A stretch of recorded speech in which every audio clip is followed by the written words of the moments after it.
یہ نکاح کا خطبہ پڑھا گیا. اب انشاءاللہ اجازت قبول ہو جائے گا, نکاح ہو جائے گا.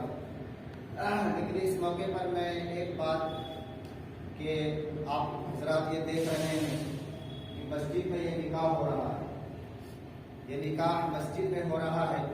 نکاح ہونے کے لیے تو لوگ ہال میں اور بڑے بڑے ہال میں کر کے اور پنڈال اور شامیانہ لگا کر کے وہاں پیسے خرچ کر کے ایک طرف ڈی جے بجتا ہے, ناچ اور گانے کے سامان ہوتے ہیں. ایسی مجلسوں میں بھی نکاح ہو رہا ہے. لیکن اللہ رب العزت والجلال ہم سب کے آقا حضرت محمد صلی اللہ علیہ وسلم کی زبانی اس نکاح کو بابرکت اور مقرب نکاح, عظمت والا نکاح کہا گیا ہے جو مسجد میں کیا جائے. باضابطہ حدیث میں الفاظ ہے اعلنوا هذا النکاح واجعلوه فی المساجد, کہ نکاح کا اعلان کرو اور اس کو مسجد میں کرو. یہ باضابطہ حدیث کے اندر ہے. آج ہماری زندگی سے یہ سنت نکلتا ہوا چلا جا رہا ہے, اس پر کسی کو توجہ نہیں ہے. بہرحال لیکن اس پرفتن دور میں جبکہ اس سنت کا جنازہ نکل رہا ہو, اس رشتے والوں کو اللہ تعالیٰ کیا ہے توفیق دیا کہ ان کے دل میں یہ بات آئی کہ ہم کو یہ نکاح مسجد میں کرنا چاہیے. لہذا یہ رشتہ کرنے والے لڑکی والے اور لڑکے والے دونوں ہی مبارک ہیں, دونوں ہی بابرکت ہیں کہ دونوں کے دل میں اللہ رب العزت والجلال نے یہ نیک کام کرنے کا جذبہ دیا.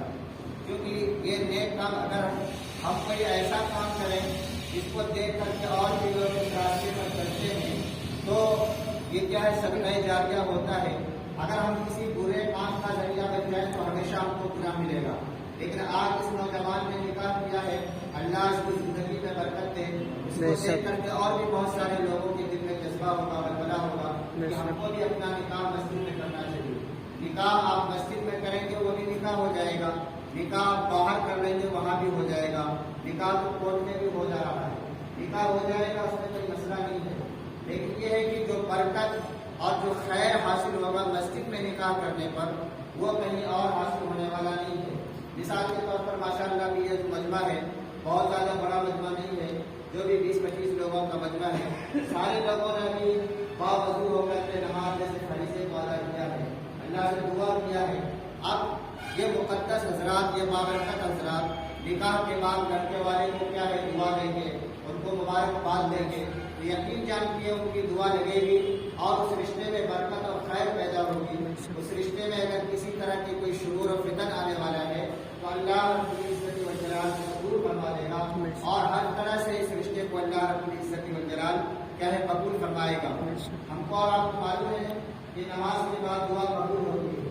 تو اب نماز کے بعد ایک سنت کی ادائیگی, پھر اس سنت کی ادائیگی کے بعد جو ہے نکاح اور پھر دعا, پھر اس کے بعد مبارکباد دی جائے گی. یہ سب بالکل خیر کے کام ہیں.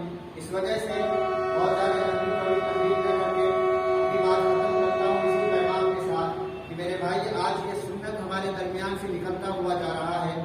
فرمایا کہ وہ سنت جس کو لوگ مٹا رہے ہوں ایسے وقت میں اس سنت کو زندہ کرنا 100 شہیدوں کا ثواب ملتا ہے, 100 شہیدوں کا ثواب ملتا ہے.